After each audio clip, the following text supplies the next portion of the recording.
Boa noite, doutora Sil. Boa noite, Cris, tudo bem? Tudo bem, e você? Graças a Deus, tudo bem. Que bom. Boa noite, mães do Baby Boom, mães da página do consultório Franco de Souza, que dessa vez, excepcionalmente, a gente está fazendo uma transmissão dupla. Nós estamos no Baby Boom e na página do consultório, o que é uma honra para nós. E muito bem-vinda, então, à nossa semana de lives. Muito obrigada, Cris, pelo convite. Gostaria de te agradecer imensamente.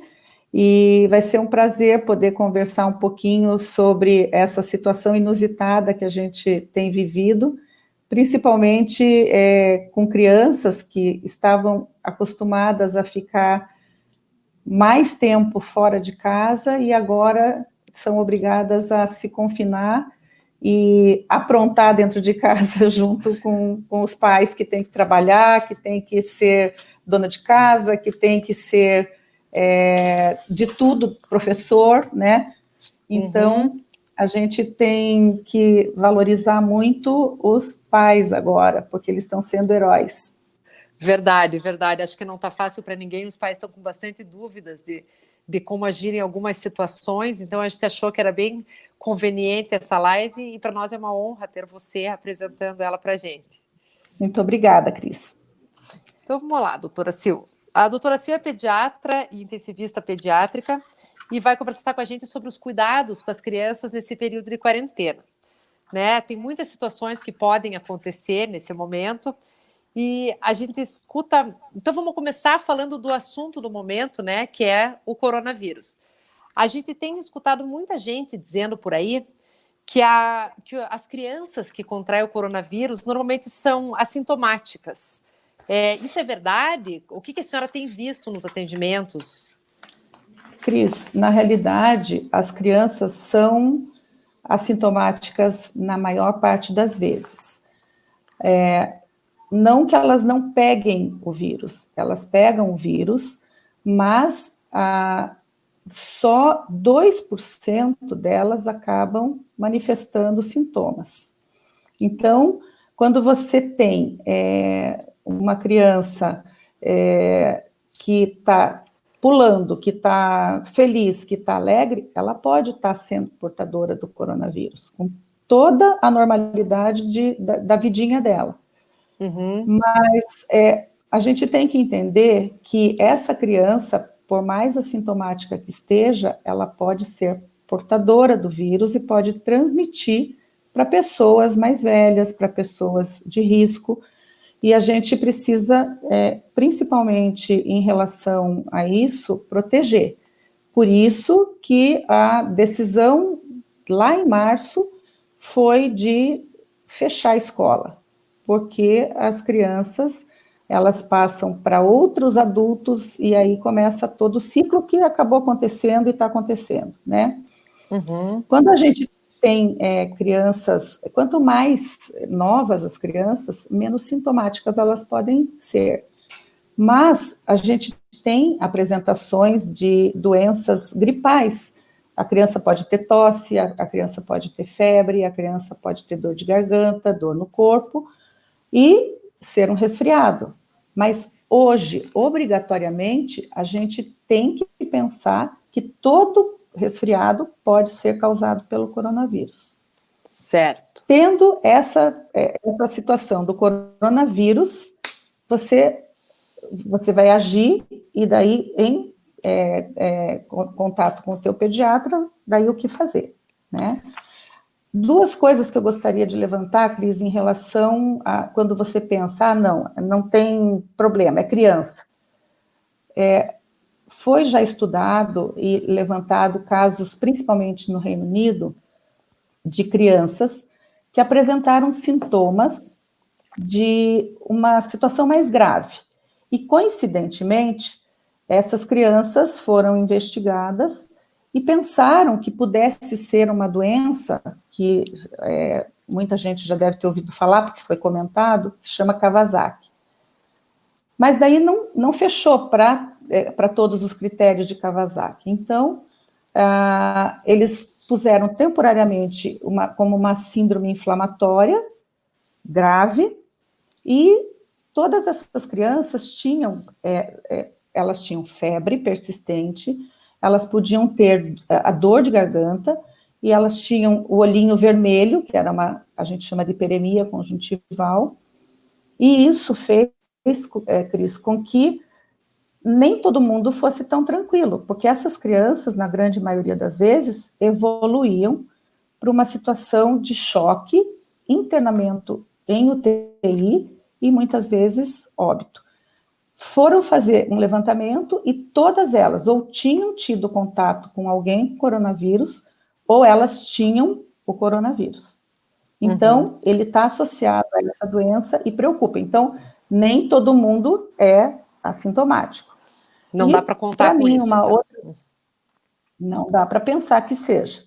E outra coisa que assim, nos preocupa muito é a parte emocional. A parte emocional está sendo uma das características, assim, preocupantes no sentido de que como é que vai ser daqui a alguns meses, essas crianças que ficaram presas, né? Então, é secundário ao coronavírus, mas também envolve a pandemia.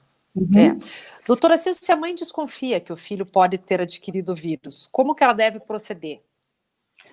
Cris, primeira coisa é contato com o pediatra o tempo todo para decidir, essa criança precisa ser examinada ou não.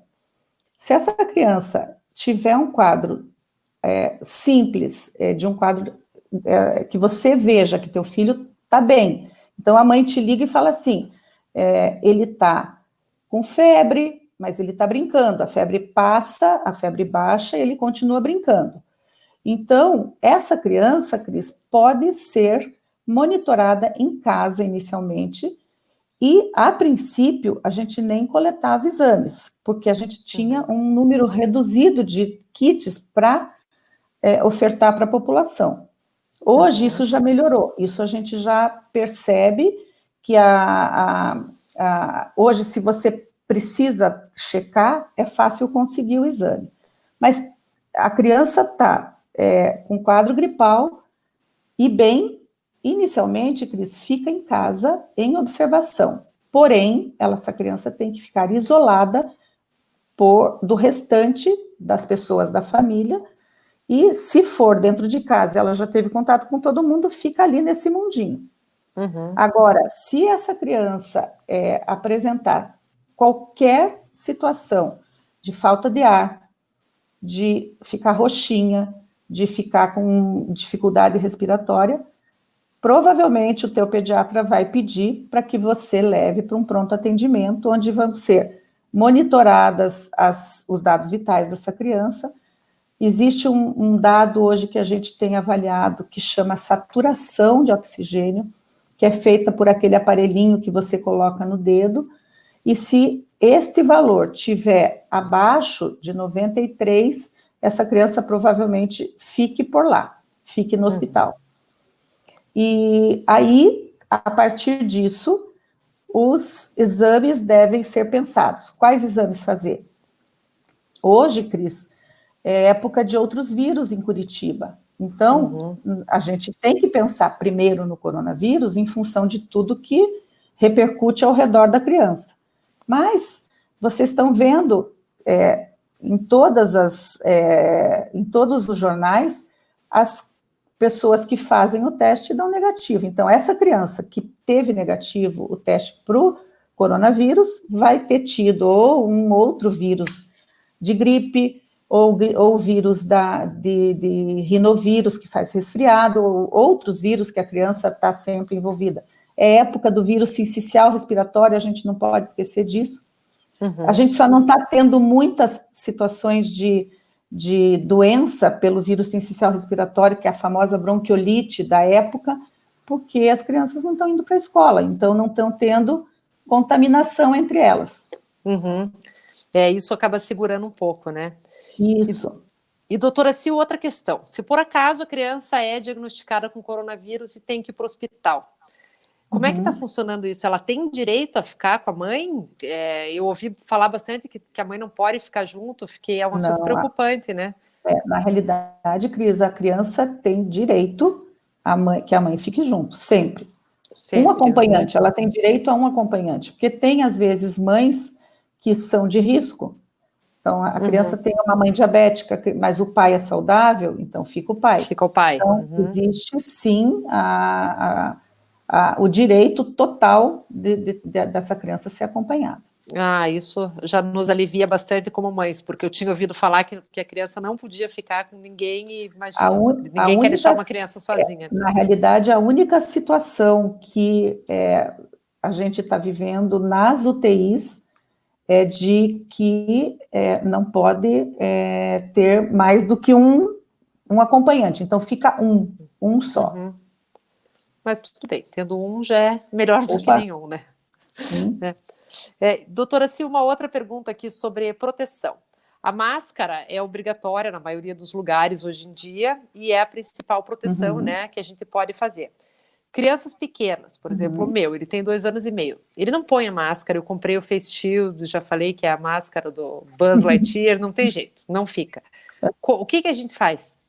Tranca em casa? Na realidade, é assim, o uso da máscara, ele vai proteger a pessoa que eu estou tossindo, eu uso a máscara, isso vai diminuir eu passar para outra pessoa, tá?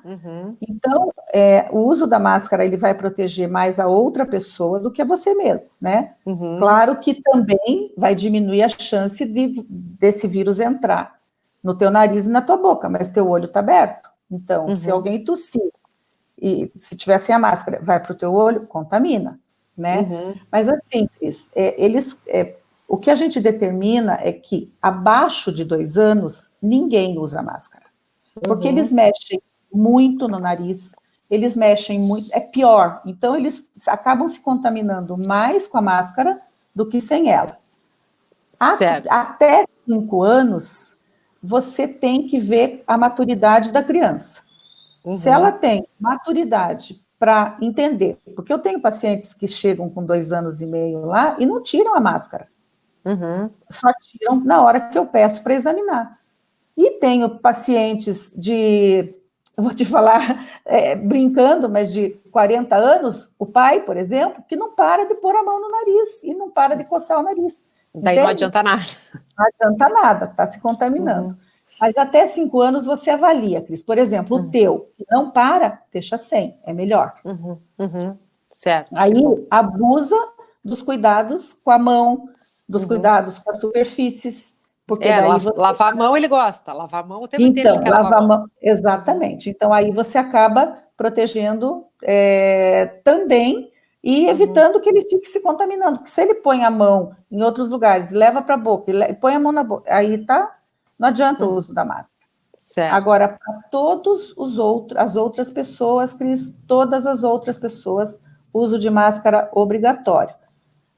No caso de máscara de tecido, vale lembrar alguns cuidados que a gente pode usar até o ponto dela não se molhar. Se você molhar, você se tolera 2 horas com a máscara, aí você já tem que trocar. Se uma máscara cai no chão, você tem que repor imediatamente, você não pode de maneira nenhuma tocar. Chegou em casa com a máscara, tem que lavar e colocar depois de seca, passar dos 2 lados a ferro e colocar num saquinho plástico fechado, e é dali que você vai tirar pela alça para pôr na orelha e depois, quando tiver que tirar, sempre pela alça, pela lateral. Ou por trás, certo. Na criança a gente tira por trás às vezes. Ah, bom saber esses cuidados, eu não estava tendo tanto cuidado assim, estava no máximo lavando e levando no bolso de novo.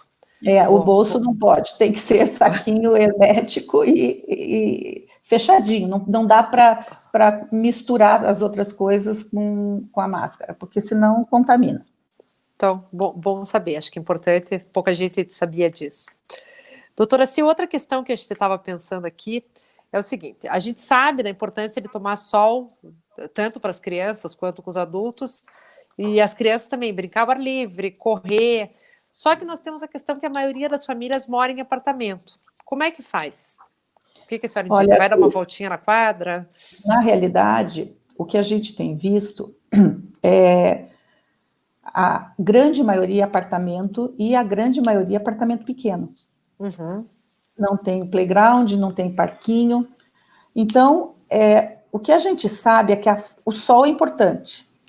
Se essa criança até a pandemia, até março, tinha a vitamina D normal, tinha o hábito de tomar sol, a gente tem uma certa reserva para ficar confinado, sem que isso comprometa o metabolismo da vitamina D e do cálcio da criança, tá?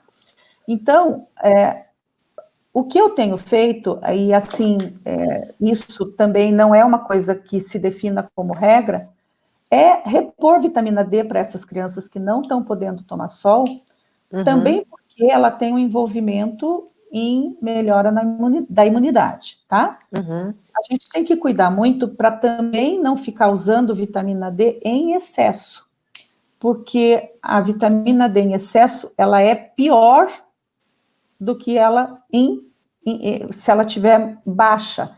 A tolerância para o baixo, ela é melhor do que se ela tiver muito alta. Então, a gente vê muita gente falar, eu estou tomando de 50 mil unidades toda semana, estou dando para elas 10 gotas dessa aqui. Não é assim que funciona, tá? Precisa ter orientação do profissional, precisa ter o cuidado de não estar fazendo excesso de vitamina D.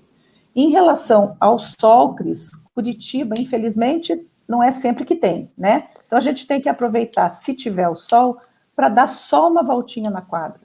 Principalmente no momento em que não tenha ninguém junto.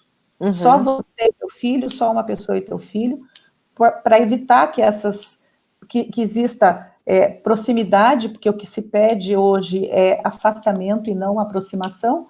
Aí a gente acaba tendo que pedir para que realmente não saia. Os parquinhos, Cris, eles estão... É muito perigoso, eu acho, descer num parquinho onde várias crianças passam por lá. A não ser que tenha alguém, assim, cuidadosamente, cuidando de todas as superfícies.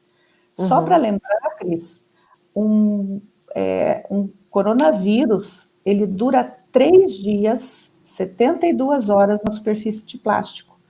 Então, brinquedos que são de plástico, se não tiver todo o cuidado, 3 dias depois que alguém contaminado passou por ali, pode se contaminar. Pode se contaminar. É verdade. Eu tenho tomado bastante cuidado com isso, mas eu vejo que o Pedro sente muita falta de escorregador, então, dessas coisas. Aí eu acho que a gente tinha que combinar, sim. Onde tem escorregador no prédio, marcar horário, Cris. Tentar combinar com o síndico para marcar hora para cada família. E você se responsabiliza em limpar depois que você sai antes. Tudo, entendeu? Ou limpar antes e limpar depois. E a pessoa, quanto mais limpar, melhor, né? É o que a gente faz no consultório. Entre uma consulta e outra, a secretária entra, a moça entra e limpa todas as superfícies, com tudo, não escapa nada. É importante, eu ando com um sprayzinho de álcool, passo até na maçaneta do carro antes de entrar. Água sanitária, que maçaneta, porta de carro, elevador. Botão de elevador é muito risco de ter ainda ali, sabe? No aço inoxidável, 3 dias. Então, esses botões aí de elevador, às vezes, 3 dias de coronavírus, se não tiver funcionando a zeladoria do teu prédio. Certo. Doutora Silvia, eu tenho uma pergunta aqui, não sei se a senhora vai querer responder, porque é de dose de vitamina. O bebê de 6 meses toma 2 gotinhas de vitamina Puravit A, D e E. É suficiente? Para a proteção dele, que é a necessidade mínima, suficiente. Certo. Ele está tomando 400 unidades. É a dose preconizada. De 400 a 600, ele podia tomar de 2 a 3 gotas por dia. Certo. Aquele parquinho a gente já falou. E, doutora Silvia, a gente imagina que, né, com essa situação, a maioria das mães prefere evitar a ida em hospital e ir em postinho de saúde e todas essas coisas, né? A gente tem todo mundo tentado ir o mínimo possível. Caso a criança tenha um acidente, o que que faz? Cris, aí a gente tem os hospitais funcionando e como a gente tem ouvido muito assim, nossa, eu fui lá, que era nessa época do ano lotado, não tinha ninguém, né? Uhum, Então, assim, Cris, depende do acidente, depende da situação, a gente, infelizmente, vai ter que acabar indo para um hospital, porque, por exemplo, fratura, uhum, não tem como uhum, tratar em casa. Vai aham, ter que procurar um ortopedista para radiografar, para fazer o tratamento e às vezes até cirurgia. uhum, Então, acidente ou até outras situações emergenciais, às vezes, infelizmente, vai precisar ir para o hospital. Só que os hospitais também estão tendo todos os cuidados. uhum. Então a senhora acha que não é tão perigoso se você Não é. Por precisar exemplo, ir? o que você pode fazer é assim: a gente tem prontos atendimentos funcionando em Curitiba, pediátricos. Aí liga e veja lá. Se for uma fratura, tem que ir logo. A criança está com dor, está sofrendo, não vai ficar esperando. Ah, Uhum, cortou, vai ter que suturar ou vai ter que colar, vai ter que ir, né? uhum. Você pode ligar para o hospital e ver, olha, qual é a espera. Alguns hospitais disponibilizam até de aplicativos para você acompanhar o tempo de espera do atendimento. Uhum. Você não precisa ficar lá dentro. Então, entra, faz a ficha e fica no carro. Espera no Alguém carro. espera no carro, alguém te chama, a exposição diminui. Certo. Que bom. Doutora Sil, eu estou tendo aqui muitos elogios, dizendo que a senhora é a melhor pediatra do mundo, que delícia ver você online. E agora eu tenho aqui o recado direto, então eu vou dar, que é a Vitória e a Valentina estão mandando beijos. Mas mande outro para elas, que eu já sei até quem que é. É, para mim não aparece o nome da mãe, então ela só colocou aqui o nome dos filhos, das filhas. E eu tenho mais uma pergunta que acabou de entrar aqui, que eles, doutora Sil, estamos mantendo uma frequência no uso do redoxitos, vitamina C, e oscilocossinum. Oscilococcinum. Na Isso. realidade, é assim, Cris, a vitamina C, nada está provado que funciona para proteger coronavírus. Em Uhum, relação ao redoxitos, que é a vitamina C, a gente tem muita controvérsia. Funciona? Não funciona. A medicina, a gente sabe que hoje uma coisa é ótima, amanhã não serve. Aí a uhum, dose está errada, amanhã não está. Então, assim, vai muito de cada profissional. Tem pessoas que usam a vitamina C, tem pessoas que não usam para melhorar a imunidade, para evitar resfriados. Nada cientificamente comprovado nesse sentido. Agora, para coronavírus, não adianta. Não não tem, adianta. não adianta. Ele talvez melhore um pouquinho a resistência para os resfriados mais comuns, tá? Uhum, O cilococcino, Cris, é uma medicação homeopática para quem não é homeopata saber receitar, poder receitar, porque a homeopatia ela não faz parte da graduação do médico, ela é uma opção de pós-graduação. Então, quando nós escolhemos ser alopatas, a gente não entende nada da homeopatia.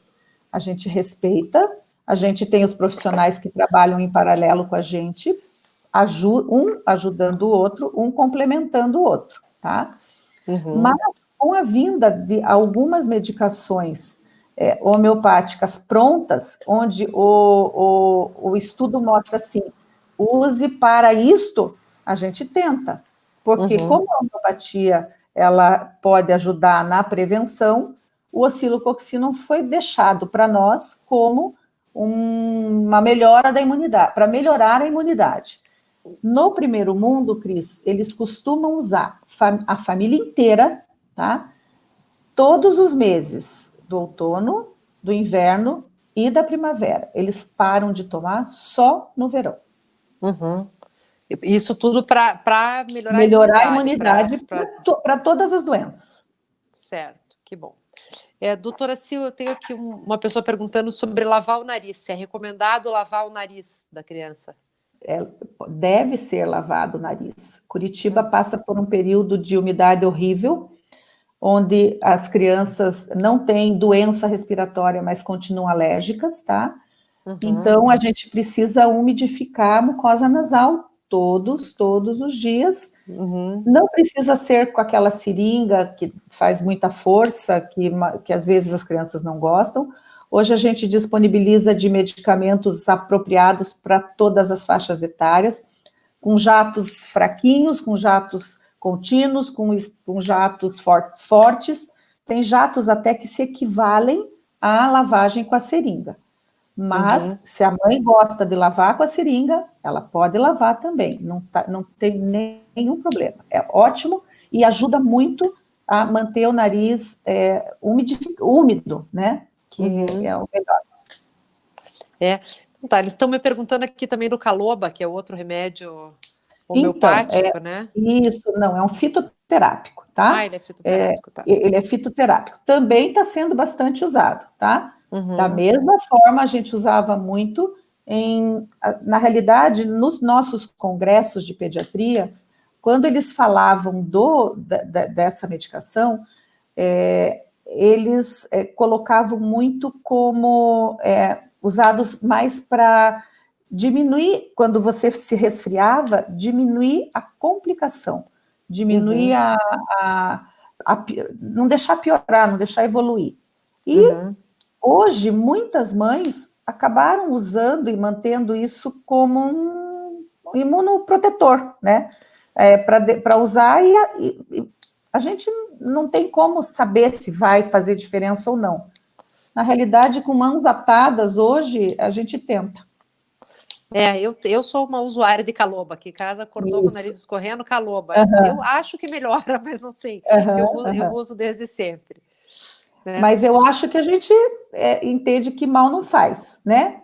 Então, não custa tentar, né? E o uso prolongado dele, como é que é? Ele precisa parar? Na realidade, eles costumam orientar que a gente use numa situação de doença onde você quer diminuir a chance de complicação por 10 dias, 3 vezes ao dia.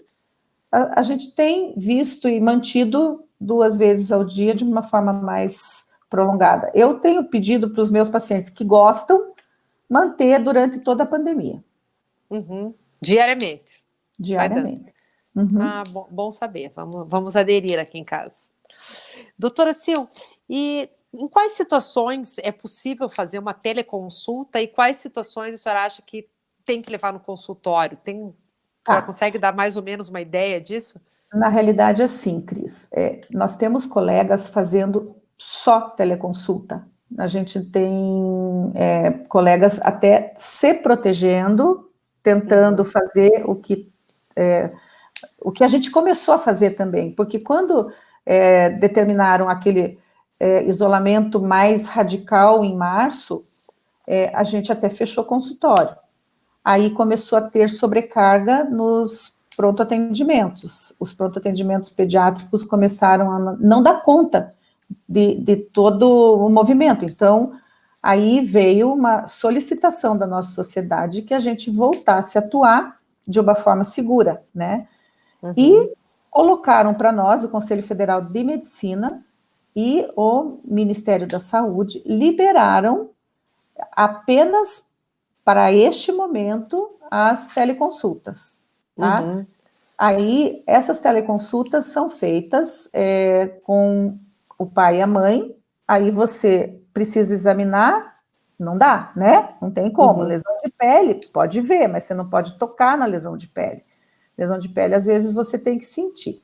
Então, a gente tem um documento que foi elaborado pela Sociedade Brasileira de Pediatria, e a gente faz um comunicado para a família. Então, você quer uma teleconsulta. A minha secretária vai te mandar o documento que você me autoriza a fazer a teleconsulta e que você se disponibiliza a vir até o meu consultório se eu, em qualquer momento, achar que eu preciso do exame presencial para fazer o diagnóstico. Então, eu acho que isso pode ser começado sempre por teleconsulta, mas pode terminar presencial. Uhum. Ah, que bom, bom saber. Aqui é uma pergunta que acho que já foi mais ou menos respondida, mas eu vou fazer de qualquer maneira. Que o movimento nos hospitais diminuiu bastante, né? A gente já falou disso.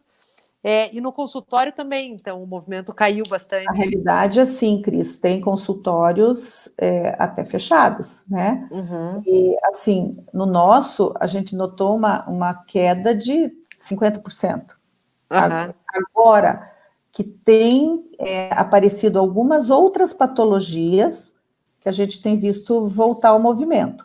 O que preocupa, Cris? Isso em relação à não doença. Então, nós temos pacientes, os nenéns não param de nascer, né, Cris? A gente tem sala de parto, e a gente faz a sala de parto, e o nenê tem que ser visto com uma semana de vida, para você avaliar doenças que podem, às vezes, ali comprometer o resto da vida, se você não diagnostica, não avalia.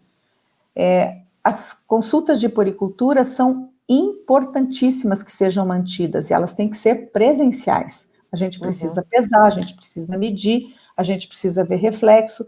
Às vezes, nessa fase, a gente detecta doenças que, se você não atuar imediatamente, você pode deixar essa criança sequelada.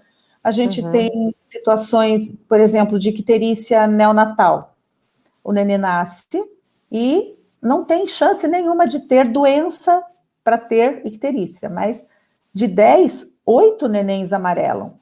E se o nenê amarela nível que você não examine, esse nenê pode ter uma impregnação desse amarelão no sistema nervoso central e acabar fazendo quadros neurológicos que você não poderia nunca permitir que acontecesse se você estivesse vendo, né? Agora, muitas vezes é o medo da família de levar, é o medo da família de sair, mas assim, por exemplo, eu vou falar por nós, no nosso consultório, as consultas são espaçadas, não existe cruzamento de pacientes aglomerando ali na sala de espera, e tem o cuidado da limpeza, os nossos equipamentos são, em todas as consultas, higienizados com álcool 70, a troca do lençol, o lençol é descartável, a balança tem o lençolzinho descartável, tudo é descartável. Então, a gente minimiza risco, máscara direto e álcool, lavar a mão, álcool, lavar a mão, lavar a mão. Mas não deixar de levar, principalmente pacientes de puericultura até o 6º mês de idade, que tem muita coisa que precisa ser diagnosticada. E também vale lembrar para as famílias, Cris, que a gente tem visto muita gente cardiopata, diabéticos, pacientes portadores de câncer que interromperam o tratamento, morrendo em casa porque tem medo de ir até o hospital. E se fosse até o hospital, será que morreria nessa fase? Então, não deixar, não ter medo quando houver necessidade de ir. Certo, tem que ir. E, doutora Sil, e os maiorzinhos? Precisa fazer as consultas periódicas ou, se não tiver doente, dá para segurar um pouco? Os maiores, eu acho que dá para segurar um pouco, Cris. Só que, assim, também não muito, né? Porque esses dias eu tive uma criança que passou um tempão, aí puberdade precoce. Um exemplo, para você entender que a gente tinha que ter atuado. Ah, mas eu não vi, estava assim. Ah, mas se tivesse vindo na consulta, poderíamos ter tido tempo de atuar. Então, tem patologias nos maiores, mesmo que não seja patologia, mas uma situação que pode acontecer antes da hora, que às vezes a gente tem que estar atento e ficar em cima.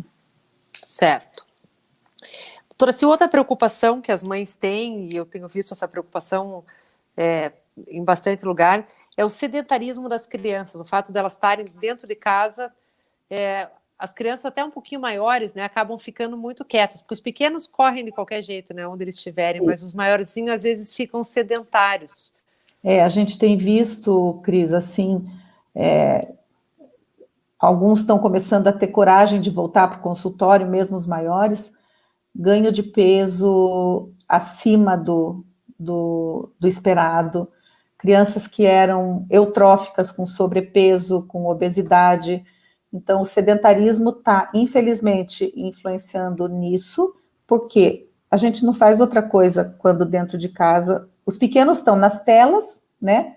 Ou escola, ou é tela para se divertir, comendo o tempo todo.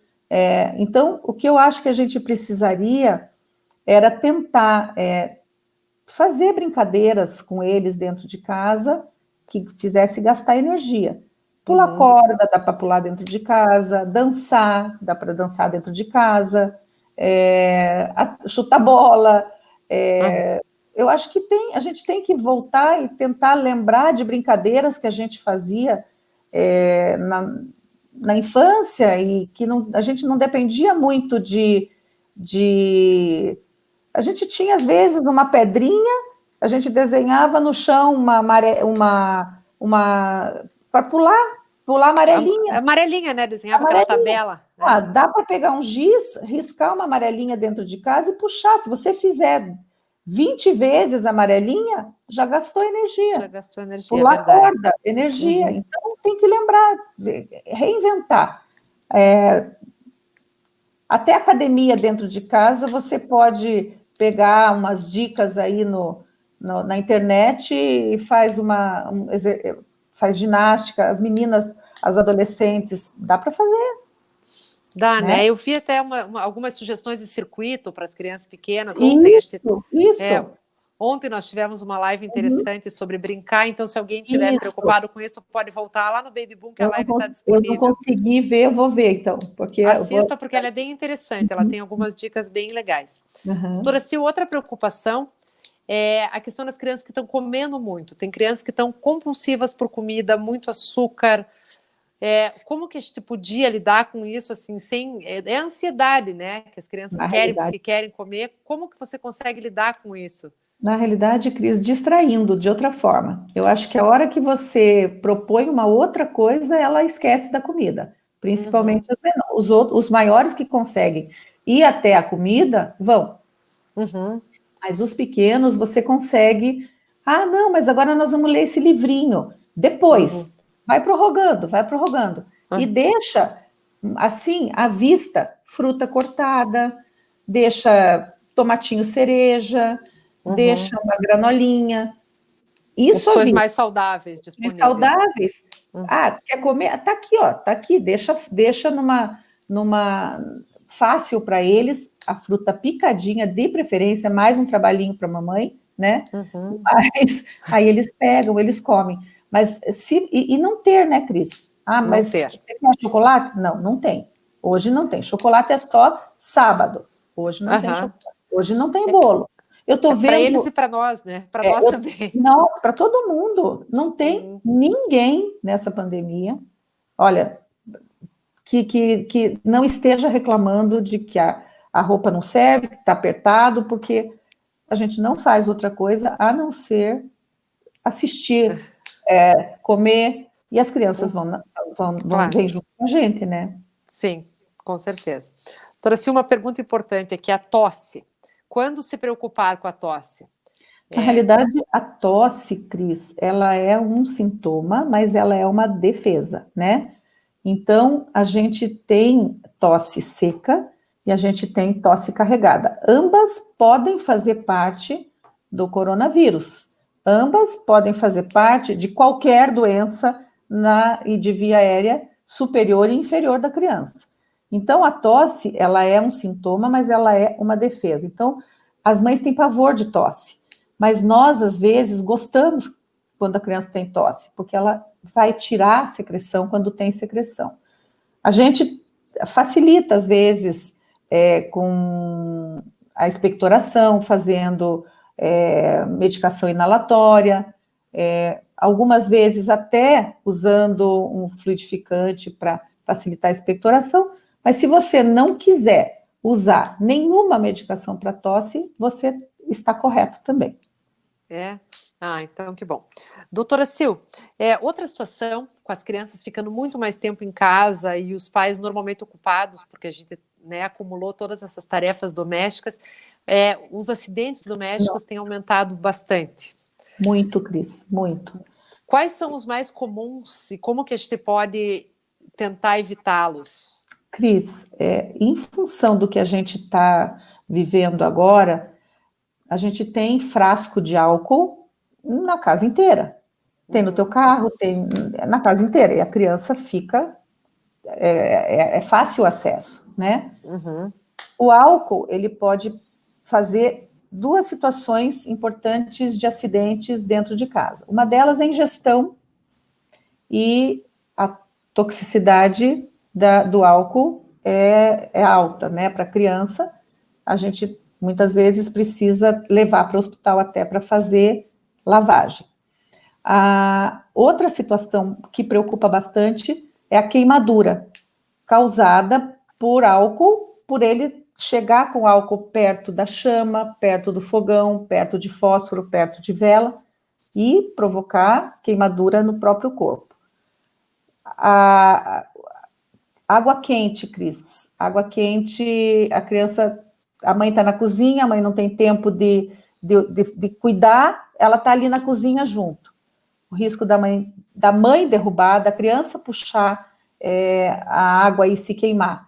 Então, a queimadura é das causas mais frequentes de acidentes domésticos. Talvez 25% das causas de acidentes domésticos seja por queimadura. Importante, Cris, a atitude que se toma frente a uma queimadura. Então, a criança fez a queimadura de primeiro grau, que é aquela queimadura leve, que só fica vermelho, ou por água quente, ou pegou fogo no álcool e se queimou.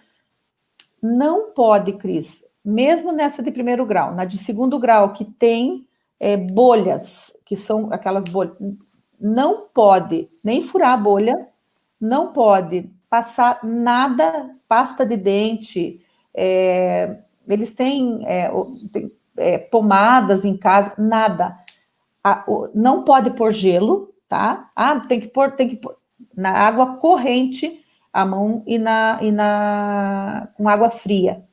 Isso alivia a dor, dá tempo de você dar um remédio para a criança, analgésico para amenizar a dor, e daí, dependendo da gravidade, levar para um pronto atendimento. Hoje a referência em tratamento de queimadura aqui em Curitiba é o Hospital Evangélico Mackenzie. Certo. Doutora Sil, outra pergunta aqui bem importante. As vacinas. Tem criança que está com as vacinas vencendo agora nesse período. Dá para esperar? Não. A gente tem urgência em que as crianças tenham as carteirinhas atualizadas, tá? A gente precisa que todas as crianças acima de 6 anos tenham feito já a vacina da gripe.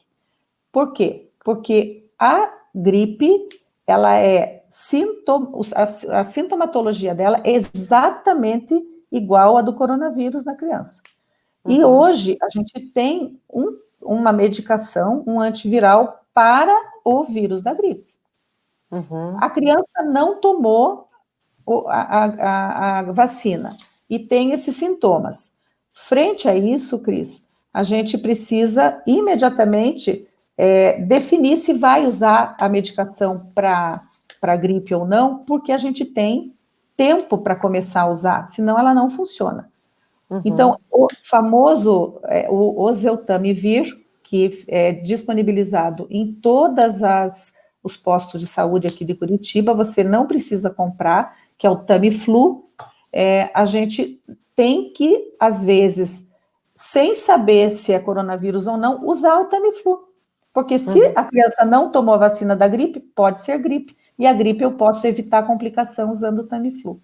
Então, é importantíssimo que ela tome, porque se ela tomou a vacina da gripe, eu não preciso ter a confusão. Eu não preciso usar a medicação sem precisar. Certo. Isso acima de 6 anos. A criança acima de 6 anos, é isso? A criança 6 acima meses. de 6 meses já está apta a tomar a vacina da gripe.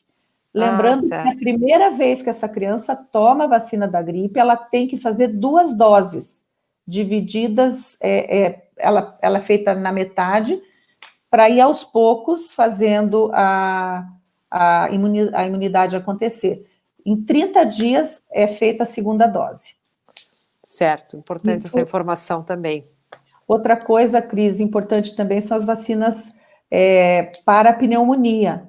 Estar em dia, que são as vacinas pneumocócicas, que na rede pública eles disponibilizam uma que é para 10 sorotipos de pneumococo, e na rede particular para 13 sorotipos. Ambas efetivas, e também como um quadro viral pode piorar e se complicar com um quadro bacteriano superajuntado, às vezes a gente tendo essas vacinas, isso dificulta para a complicação, né? Uhum. E a criança não tem tanto risco de desenvolver pneumonia. Ah, que bom, informações bem importantes, né? E quanto aos exames de rotina, não sei bem a quais exames essa mãe está se referindo. Na realidade, assim, pois é, Cris, é que tem muitos pediatras costumam fazer exames de rotina em determinada época da vida da criança. Isso também não é uma conduta obrigatória. Tem pediatras que não costumam fazer e acompanham clinicamente e está tudo certo, né? Mas eu tenho uma postura de, em momentos da vida da criança, pedir alguns exames. E se necessário, e sempre que é necessário. Mas se for de rotina e tiver tudo bem, rotina é rotina, dá para esperar passar e a gente faz isso depois.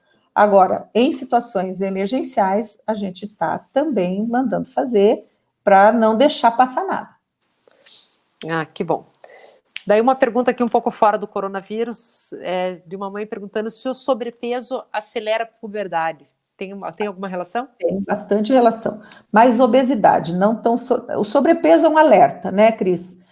Quando a gente tem o índice de massa corporal e, dependendo da faixa etária, acima de... E a gente tem tabelas para isso, que você põe a altura, você põe o peso, e aí a classificação. Criança pode ser... O ideal é que ela seja eutrófica, que ela é o normal, ela está dentro do ideal. Se for para baixo, ela pode ser desnutrida de vários graus, e se for para cima, o primeiro degrauzinho antes da obesidade é o sobrepeso.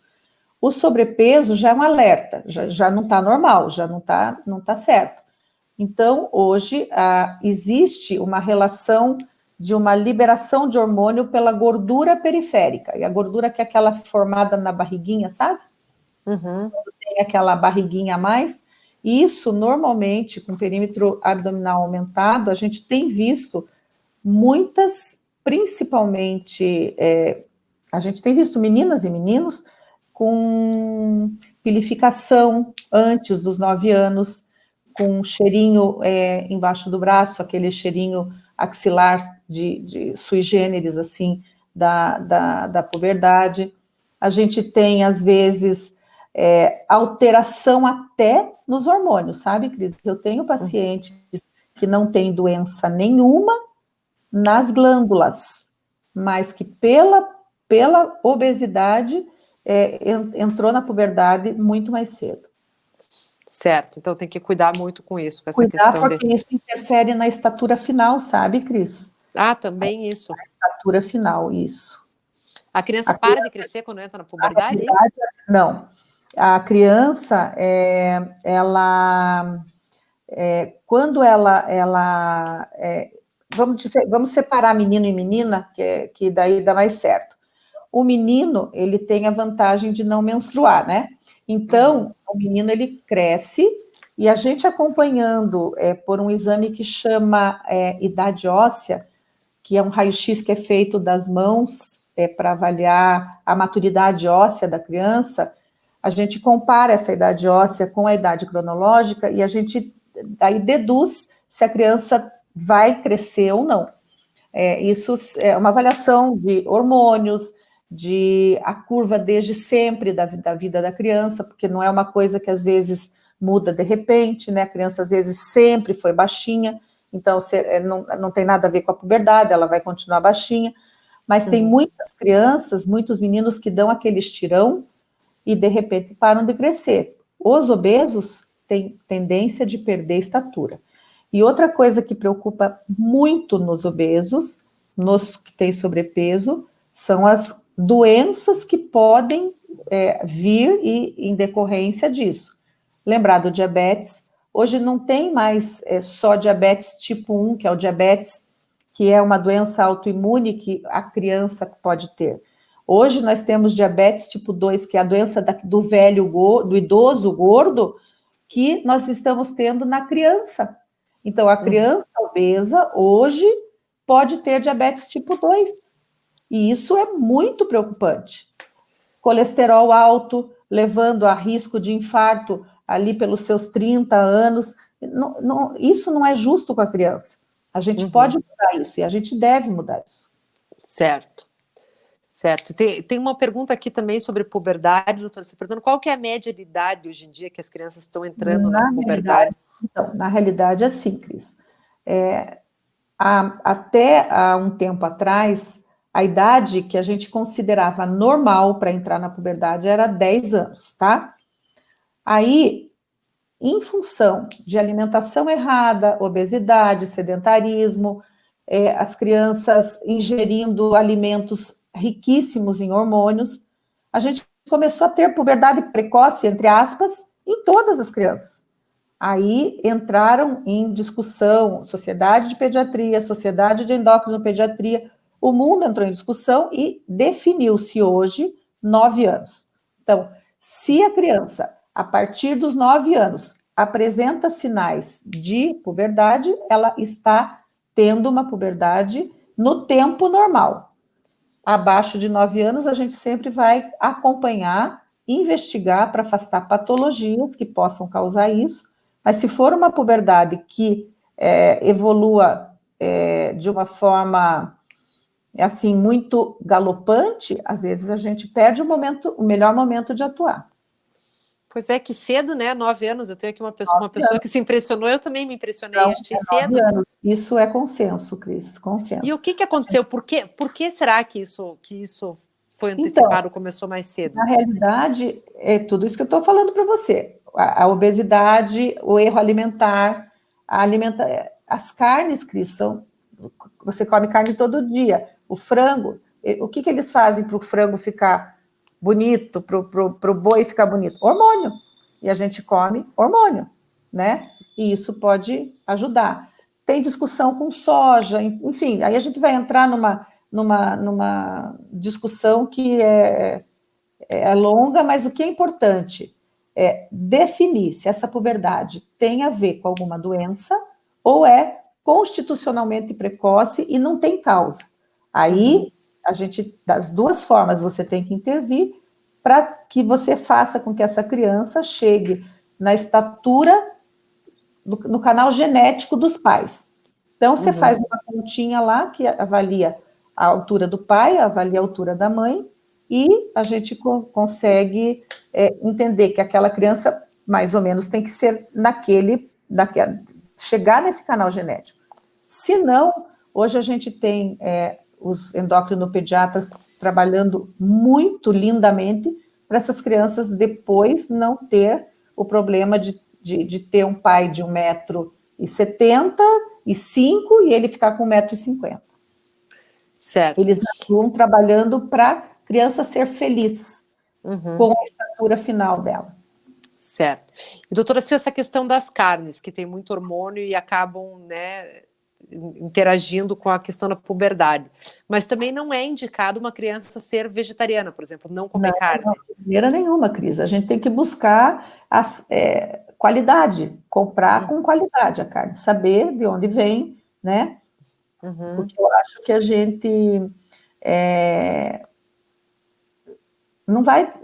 Se a opção for ser vegetariano, a gente vai respeitar, né? Mas não por isso ser vegetariano, entendeu? Certo. Certo. Doutora Sil, uma outra questão aqui relacionada com o coronavírus. Tem muita gestante no grupo preocupada em como vai ser o parto nesse momento. A senhora sabe explicar para a gente como é que estão os hospitais, a questão de acompanhante? Certo. Cris, visitas? Então, eu posso falar pelos hospitais que eu trabalho em 2 grandes hospitais de Curitiba, e, assim, os partos acontecem, continuam sendo agendados, continuam tendo partos normais, só que só pode entrar com a mãe um acompanhante. Então, ela tem que escolher o marido ou a mãe, alguém que vá acompanhar.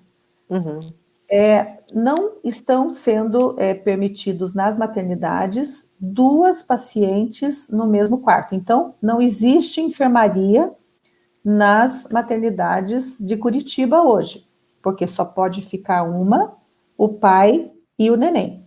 Nós trabalhamos no esquema de alojamento conjunto, então essa criança não pode e não vai receber nenhuma visita durante todo o internamento, e principalmente a gente até estava comentando que esses dias teve um pai que não pôde acompanhar, a mãe teve que ir sozinha e não tinha ninguém para acompanhar, e o nosso anestesista fez FaceTime com o pai acompanhou de casa, e foi muito lindo, porque pelo menos dessa forma ele pôde participar. Mas os cuidados estão sendo tomados dentro do centro obstétrico da mesma forma, todo mundo de máscara, todo mundo de óculos protetor, a luva lá é obrigatória, o paramento estéreo é obrigatório, então os nenéns nascem e são colocados com a mãe em alojamento conjunto, como sempre. Só o que tem de diferente hoje são as visitas, que são proibidas. Certo. E uma notícia que eu vi na BBC de Londres, eu não sei se a senhora vai saber responder essa pergunta, é que o coronavírus passa pela placenta de mãe para filho. Não está definido ainda. Não está definido ainda. Não está definido, mas eu acho que tem muita coisa que não está definido ainda com o coronavírus. Da mesma forma que não está definido o que passa pelo leite materno. Se a mãe tem, não está definido. Parece que não, mas uma mãe com coronavírus, se ela tiver que amamentar, ela vai amamentar o neném, só que ela vai amamentar vai amamentar com máscara. Então, se o neném pegar, pode ser que ele tenha pego da respiração da mãe. Mas a gente tem que ter bastante bom senso na hora de definir isso, né? Certo. Então, doutora Sil, a gente está agora se encaminhando para a nossa última pergunta, que foi a maior pergunta, o assunto mais perguntado aqui no nossos chats, nos nossos comentários, que é o seguinte: os cuidados com a volta às aulas. O que a senhora Então, Cris, eu acho que a gente não sabe quando, mas em algum momento a gente vai ter que voltar, né? Eu acho que as escolas vão ter que fazer mudanças, porque não vai mais poder ter um grande número de alunos nas escolas. Eu acho que 10 parece que é um número que está sendo definido para número máximo de alunos dentro de uma sala. Então, eles têm que fazer aulas, por exemplo, rodízio de aulas, porque não vai dar mais para ter 30, 27, porque o coronavírus não vai embora, ele vai continuar. E ele vai continuar e a gente não sabe se vai existir uma mutação, e se essa mutação a gente vai pegar 2, 3 vezes. Vacina, Cris, não tem prazo, não tem tempo para acontecer. A gente está agora com em 2 laboratórios tentando já ficar a postos para, assim que alguma for liberada, eles estão preparados para fazer 1 bilhão de doses. Mas você já pensou que a gente pode fazer a vacina e ela não funcionar? Então, a gente não sabe, tudo não sabe. O que a gente precisa é que em algum momento vai ter que voltar, nós vamos ter que ver o que vai acontecer com as nossas crianças em relação à aprendizagem esse ano. As crianças pequenas não conseguiram e não vão conseguir acompanhar online nenhuma atividade, eles não conseguem essa concentração. crianças até de primeiro ano estão tendo muita dificuldade, e é um ano importante, porque é o ano da alfabetização.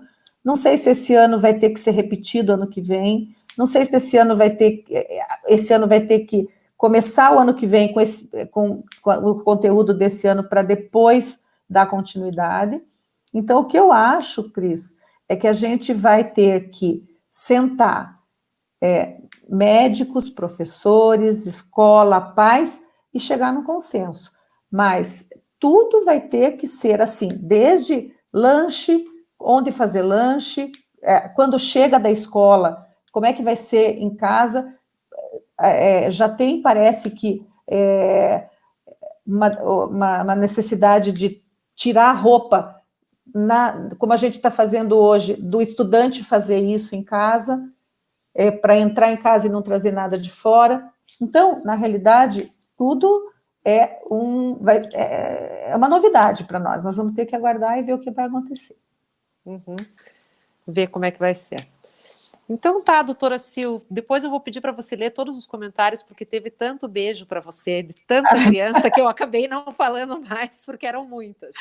Então depois você leia, porque você é muito amada, Cris, por todos os teus pacientes. Muito obrigada, meu amor. Tá bom? Obrigada, doutora Sil, foi muito legal a conversa, acho que ela foi super instrutiva, nós tivemos um recorde de público aqui, a gente chegou a ter 80 pessoas de uma vez só na live, então foi muito legal, comparando com a nossa semana. Que bom, Cris.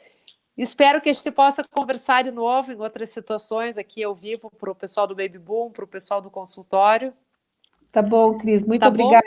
Muito obrigada, doutora Sil. Obrigada pelo teu tempo e obrigada pela audiência. Imagina, todo mundo. Obrigada. Tá obrigada. bom? Obrigada. Beijo. Tchau, tchau. Beijo. Beijo.